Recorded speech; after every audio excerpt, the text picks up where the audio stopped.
Verão. Calor, sol, férias. Para a maioria das pessoas, essa é a época perfeita para descansar, viajar e viver momentos felizes. Mas, e se eu te dissesse que, por trás desse clima de leveza, existem histórias que arrepiam até os ossos? Histórias que realmente aconteceram e deixaram cicatrizes profundas. Neste vídeo, você vai ouvir 3 relatos reais de terror que aconteceram em pleno verão. Sim, justamente quando tudo parecia seguro, tranquilo, iluminado, mas a escuridão, ela não se importa com a estação. E o medo pode nascer até sob o sol mais quente do ano. Prepare-se, porque depois de ouvir essas histórias, você talvez nunca mais encare o verão do mesmo jeito. Talvez você até olhe para aquela casa de praia com outros olhos, ou pense 2 vezes antes de entrar no mar. Afinal, quando o terror decide bater à porta, ele não escolhe data, ele apenas entra.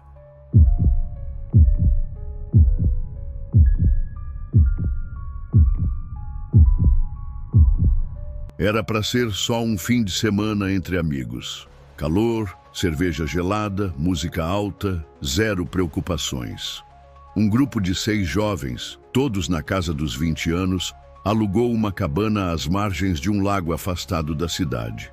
Eles queriam se desconectar, curtir o verão como se nada mais importasse.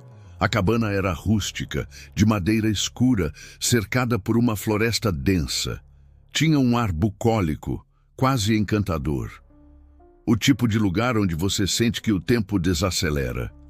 Mas, desde o primeiro momento, havia algo no ar, algo silencioso demais. O som dos grilos parecia abafado. O vento quase não se movia entre as árvores, e o lago, parado como um espelho, refletia um céu sem nuvens, mas também sem vida.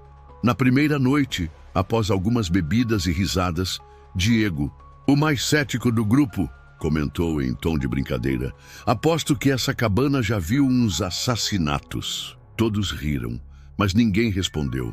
Camila, que até então estava animada, ficou visivelmente desconfortável.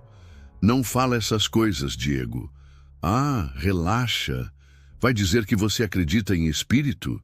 Ela desviou o olhar. Não é isso. É só que parece que tem alguém olhando. Silêncio.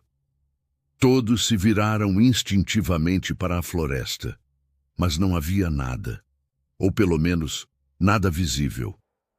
Na segunda noite, algo estranho aconteceu. Ao voltarem de uma caminhada pelo entorno do lago, encontraram a porta da cabana entreaberta. Tinham certeza de que a haviam trancado. Lá dentro, nada parecia fora do lugar, exceto por uma coisa. Havia uma marca no chão, perto da porta, como uma pegada, mas não era uma pegada comum. Era como se alguém descalço tivesse arrastado os pés e tivesse dedos longos demais. Lucas, o mais corajoso do grupo, quis ignorar. Pode ser bicho, sei lá, um guaxinim, mas ninguém respondeu. Nessa noite trancaram tudo. Portas, janelas, até os armários. Às 3 da manhã, Camila acordou com um som vindo da varanda. Um passo, depois outro. Lentamente alguém caminhava em círculos. Ela espiou pela fresta da cortina. Não havia ninguém, mas as tábuas de madeira ainda rangiam. Ela acordou Diego. Tem alguém lá fora. Ele foi até a porta com o celular em mãos. Abriu devagar. Nada. Mas pela manhã encontraram pegadas novamente, ao redor de toda a cabana, como se alguém tivesse caminhado em círculos a noite inteira. Na terceira noite, quando o sol começou a se pôr, a luz oscilou. As lâmpadas piscavam. O ventilador desligou sozinho. O calor era insuportável e o ar parecia pesado. Ana, a mais sensível do grupo, sentiu tontura. Gente, tem alguma coisa errada aqui. Eles resolveram dormir cedo.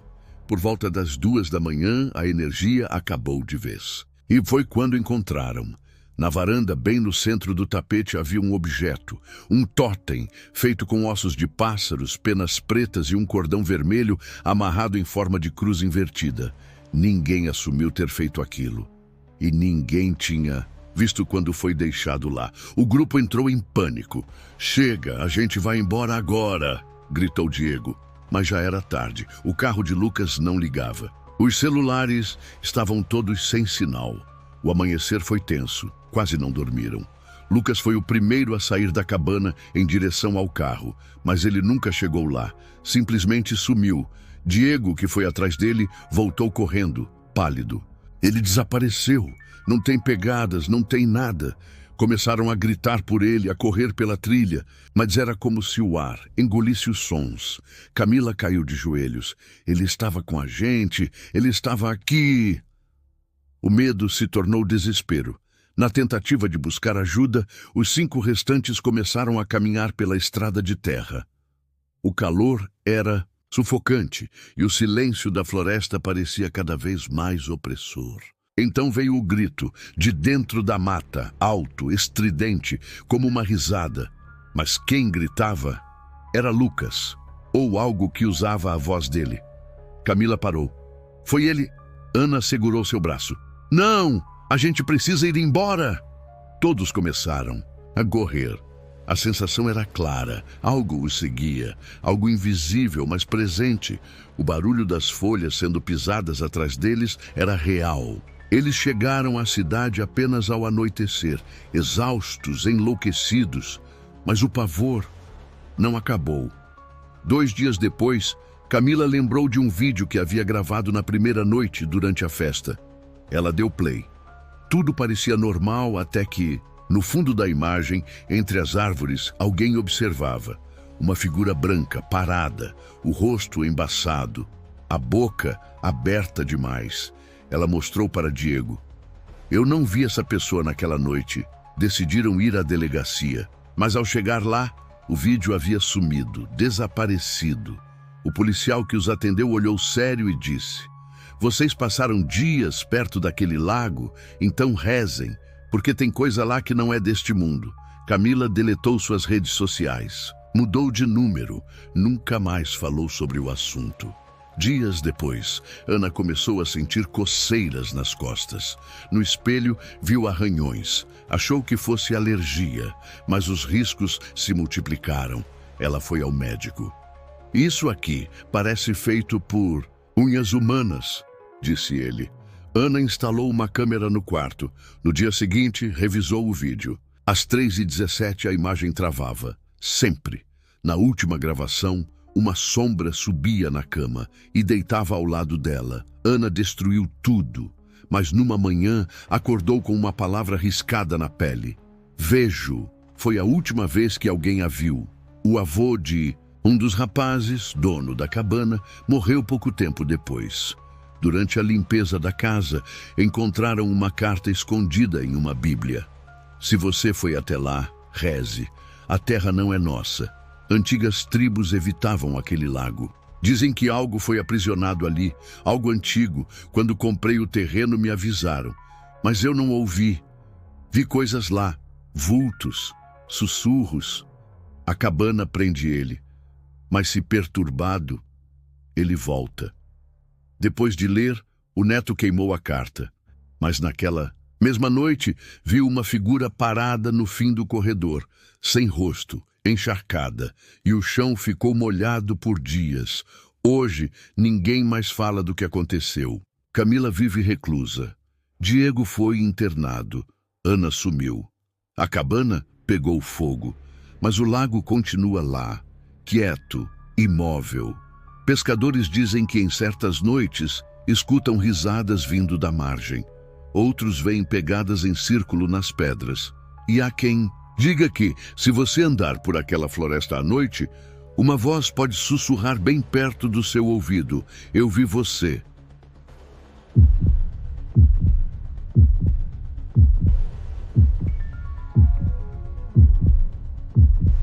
Verão, litoral norte de São Paulo.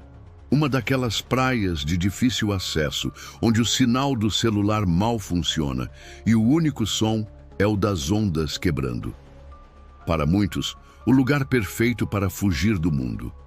Para Laura e seu namorado, Rafael, era a oportunidade ideal de passar um tempo sozinhos. Eles alugaram uma pequena casa à beira-mar. Simples, mas charmosa. Era final de janeiro e os dias eram longos, as noites quentes e úmidas. Não havia ninguém por perto, exceto um casal de pescadores que morava em uma casa mais afastada, no alto do morro. No primeiro dia, tudo era calmaria. Mar limpo, céu sem nuvens. Laura caminhava sozinha à tarde, explorando a faixa de areia deserta. Foi então que avistou uma mulher ao longe, quase onde a praia se encontra com a mata. Ela usava um vestido branco, esvoaçante e estava de costas. Parecia imóvel. Laura acenou, mas a mulher não respondeu. Quando piscou, a figura já não estava mais lá. À noite comentou com Rafael. Acho que vi alguém lá no fim da praia. Deve ser moradora. Pode ser, mas parecia deslocada. Rafael deu de ombros. Deve ser o sol mexendo com a sua cabeça. Eles dormiram com a brisa do mar entrando pelas janelas abertas. Na segunda noite, por volta das 2 da manhã, Laura acordou com um som que nunca tinha escutado. Era um grito. Não era humano, mas também não era animal. Era algo no meio, um grito longo, estridente, que ecoava pelas pedras e vinha da praia. Ela levantou assustada, foi até a varanda e ficou ali, ouvindo. Nada mais. Silêncio absoluto. Rafael acordou, ainda sonolento. Tá tudo bem? Você ouviu isso? Ouviu o quê? Um grito. Parecia vir do mar. Ele negou com a cabeça e voltou a dormir. Mas na manhã seguinte, ao sair para caminhar, encontraram algo estranho. Havia marcas na areia, como se alguém tivesse se arrastado vindo do mar até a varanda da casa. As marcas terminavam exatamente ali, na porta. Laura congelou. Isso estava aqui ontem? Impossível. A maré sobe à noite. Olharam ao redor. Nenhuma pegada, nenhum vestígio de quem ou o que pudesse ter feito aquilo. Decidiram não comentar com ninguém. Na terceira noite o grito voltou, mais alto, mais próximo. Laura fechou todas as janelas, trancou a porta. Mas Rafael, intrigado, decidiu sair. Vou ver o que é. Não, pelo amor de Deus! Ele não ouviu. Pegou uma lanterna e saiu em direção à praia. Laura ficou sozinha. Meia hora se passou. Então ela ouviu a voz de Rafael do lado de fora. Amor, abre a porta. Mas algo estava errado. A voz era dele, mas não era. Era como se alguém estivesse imitando o tom de Rafael. Baixo, distante. Amor, abre a porta. Ela se afastou. Diz alguma coisa que só você e eu sabemos. Silêncio. Depois um grito. Não era Rafael, era o mesmo grito da noite anterior, mas agora estava dentro da casa. Laura correu até o quarto, trancou-se lá dentro e se encolheu no canto. A porta tremia levemente. As janelas se abriram sozinhas. O ar ficou pesado. Manhã seguinte, ela acordou deitada na varanda, sozinha, sem lembrar como chegou ali. Rafael havia desaparecido. Ela foi até a casa dos pescadores, tremendo, em pânico. A mulher, Dona Dalva, apenas balançou a cabeça. Eu avisei para o seu namorado não ir para a praia à noite. Como assim? Aqui quem grita do mar quer companhia. E se você responde, eles te encontram. Mas quem são eles? A senhora fez o sinal da cruz. Almas afogadas, gente que nunca foi enterrada, espíritos presos nas correntes. Eles gritam para não ficarem sós. Laura quis chamar a polícia, mas o pescador foi direto. Até podem vir, mas não vão achar nada. O mar leva e não devolve. Nos dias seguintes, Laura tentou ir embora, mas o carro não pegava. Não havia sinal no celular. Estava presa. E, toda noite, o grito voltava. Às vezes de longe, às vezes bem atrás da parede. Em uma madrugada, ela escreveu no espelho embaçado: "Você não está sozinha." Mas ao acordar, a mensagem havia mudado. Agora dizia: "Ele está comigo. Ela voltou à praia ao amanhecer. Sozinha, o mar calmo. As pegadas de Rafael apareciam e desapareciam na areia, como se ele estivesse caminhando, em círculos. No horizonte, a figura de branco. Parada, de costas. Laura gritou. "Onde ele está?" A mulher virou-se lentamente, mas não tinha rosto. Laura desmaiou. Foi encontrada dias depois por turistas, desidratada, sem sapatos, em choque. Nunca mais falou. Hoje vive internada. Desenha figuras no papel, sempre a mesma. Uma mulher de branco, sem rosto, saindo do mar com braços abertos. A casa foi demolida, mas pescadores dizem que em noites sem lua ainda se ouve um grito vindo da areia. Um grito que parece chamar pelo nome de alguém, e se você ouvir, nunca mais será o mesmo.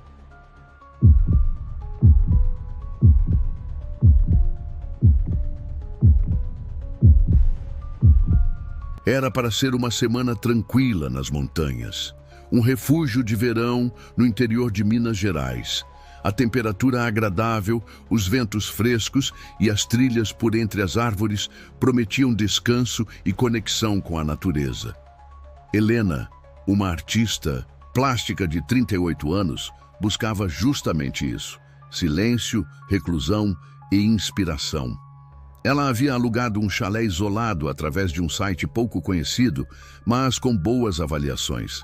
A estrada até lá era precária, de terra batida, e o sinal da internet inexistente. O lugar perfeito para se desconectar do mundo, como o anúncio prometia.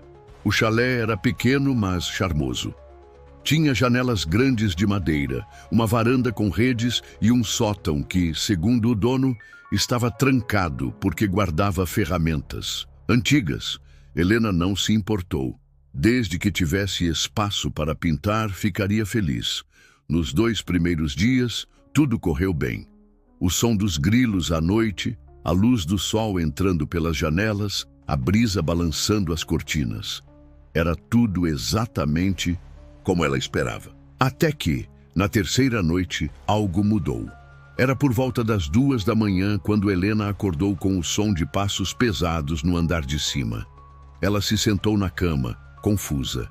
Lembrou-se do sótão, que deveria estar trancado.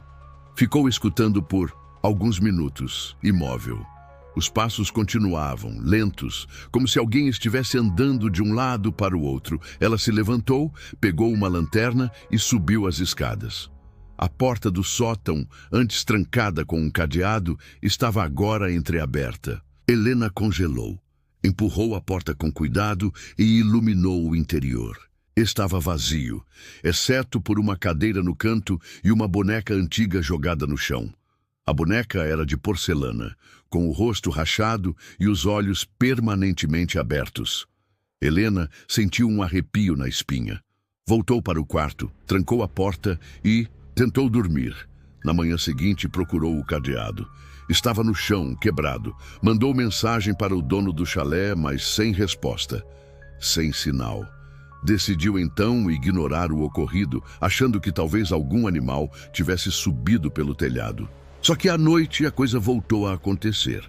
Mas dessa vez não eram só passos.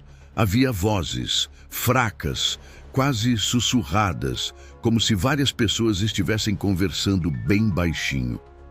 Quando se aproximava do sótão, o som parava. E voltava quando ela se afastava. Um jogo de provocação silenciosa. Na 4ª noite, a voz sussurrou seu nome. Helena. Ela não dormiu. Passou a madrugada em claro, sentada no sofá, com uma faca de cozinha nas mãos. Pela manhã, foi embora até a estrada, a pé. Tentou sinal, sem sucesso. Quando voltou ao chalé, encontrou a boneca sentada em sua cama. As mãos estavam sujas de terra. Helena jogou o objeto no fogo. Ficou observando enquanto derretia, até que um estalo alto saiu da lareira, como se algo tivesse explodido. Naquela noite, os sussurros se transformaram em gritos, vindos de todos os lados. O chalé inteiro tremia, como se uma tempestade estivesse ao redor. Mas lá fora, tudo estava calmo. Helena correu, trancou-se no banheiro e então viu, no espelho embaçado surgiram marcas, letras se formando lentamente. Devolva o que é nosso. Ela chorava, tremendo. A mensagem se apagou sozinha. De manhã, foi até o sótão mais uma vez. Estava vazio, sem cadeira, sem boneca. Apenas poeira. Pensou estar ficando louca, mas encontrou, atrás de uma das paredes de madeira, um compartimento escondido. Dentro, havia uma caixa. Abrindo com cuidado, encontrou cartas antigas, fotografias amareladas e uma corrente com um pingente. As fotos mostravam uma mulher muito parecida com ela. Idêntica, na verdade. No verso de uma das fotos, lia-se: Helena, verão de 1956. Aquilo não fazia sentido. Sua mente rodava. Será que era algum tipo de brincadeira ou coincidência? Ela levou os objetos para fora e enterrou tudo debaixo de uma árvore. Rezou. Implorou para que a deixassem em paz.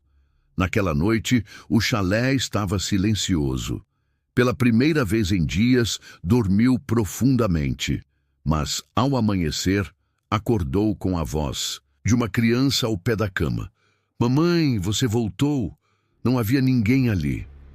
Quando correu até o sótão, encontrou agora um berço antigo, com uma manta que levava bordado o nome Helena. No espelho, novamente uma frase: não era para você partir. Ela fez as malas e partiu. Nunca mais voltou. O dono do chalé nunca respondeu. O perfil no site foi excluído dias depois.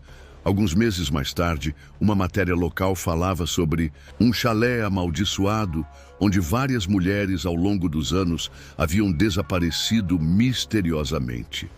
Todas se chamavam Helena, todas, durante o verão. Desde então, ninguém mais consegue alugar aquela propriedade. O lugar parece não existir, mas em nenhum site. Mas quem passa pela estrada à noite garante ver luzes acesas no chalé. E às vezes, uma boneca na janela.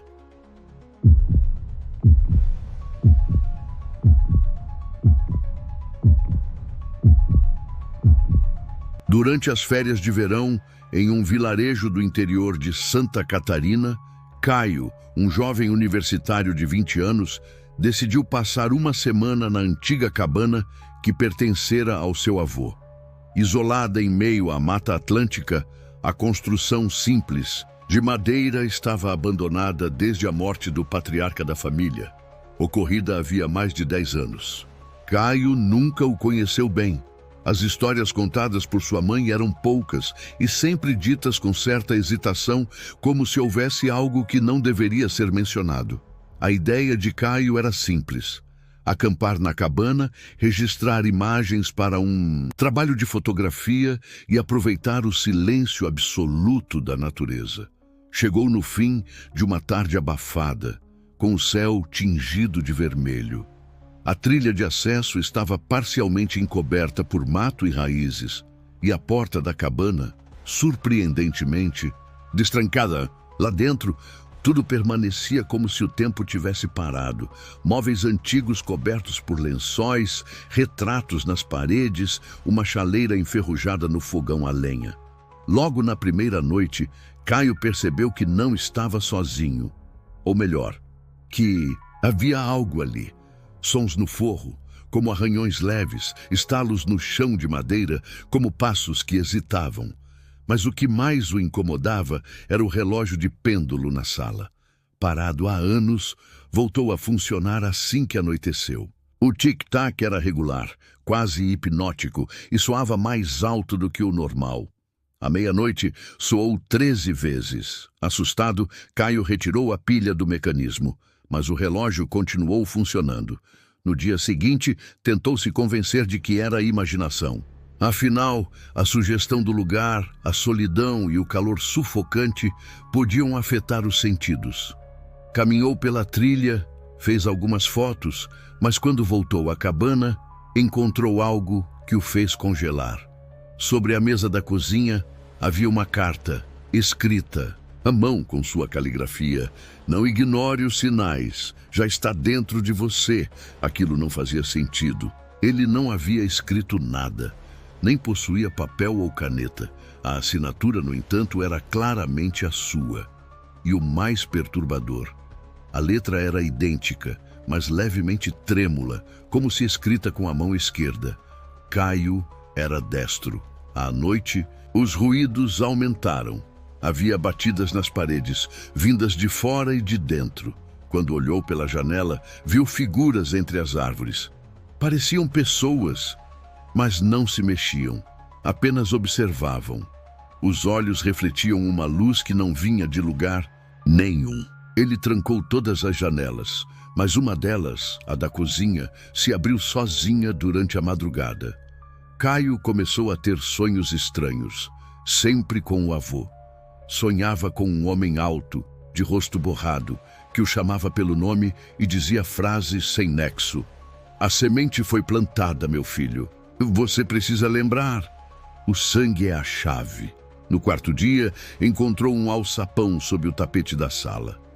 Ele não se lembrava disso estar ali antes. Ao abrir, revelou uma escada que descia para um porão escuro. Com a lanterna, desceu lentamente, sentindo o cheiro de mofo e terra molhada. Lá embaixo, havia prateleiras cheias de frascos antigos, fotos, cadernos e uma cadeira de madeira com correntes nos braços. Num dos cadernos, escritos em letras tremidas e quase ilegíveis, havia anotações que pareciam fragmentos de rituais. E um trecho chamou sua atenção: o herdeiro só despertará ao cruzar o véu. O tempo do retorno será anunciado pelo relógio. 13 vezes, 13 almas. Caio saiu correndo do porão. O relógio na sala marcava exatamente meia-noite. Tic-tac, tic-tac, soou 1, 2, 3, até chegar à 13ª badalada. A luz da cabana piscou. Um cheiro de enxofre invadiu o ambiente. No espelho da entrada, uma figura apareceu atrás dele. Usava chapéu, olhos vazios, rosto apodrecido. Quando Caio se virou, não havia ninguém, mas no espelho ainda estava lá. No mesmo instante, o vidro rachou. Ele tentou fugir. Abriu a porta, correu para a trilha, mas a mata parecia nunca acabar. Andou por horas, até perceber que estava dando voltas. Sempre retornava para a frente da cabana. Era como se o espaço estivesse distorcido, como se estivesse preso dentro de um ciclo. Na manhã seguinte, tudo estava quieto, como se nada tivesse acontecido. Mas Caio já não era o mesmo. Encontrou em seu braço esquerdo uma marca estranha, como uma cicatriz em forma de símbolo antigo. Quando tentou pesquisar mais nos cadernos do porão, eles estavam em branco. Todas as páginas, exceto a última, onde se lia: agora é a sua vez. Ele deixou a cabana ainda naquele dia. Voltou para a cidade, mas as coisas estranhas o acompanharam. As luzes em sua casa piscavam à meia-noite. O relógio do celular tocava sozinho, sempre com 13 badaladas. Em seus sonhos, o avô aparecia com mais clareza. Falava como se estivesse orientando-o. Você é o elo, a linhagem não pode morrer. Caio começou a desenhar compulsivamente. Símbolos, círculos, figuras com olhos negros. Amigos disseram que ele parecia outro, mais quieto, mais sombrio, até que um dia desapareceu. Sua mãe encontrou apenas uma carta na escrivaninha, escrita com a mesma letra trêmula. Voltei para a cabana, eles me chamaram, agora eu entendo, nunca mais foi visto. E desde então, quem passa pelo vilarejo jura ouvir vindo da mata o som de um relógio de pêndulo, soando 13 vezes.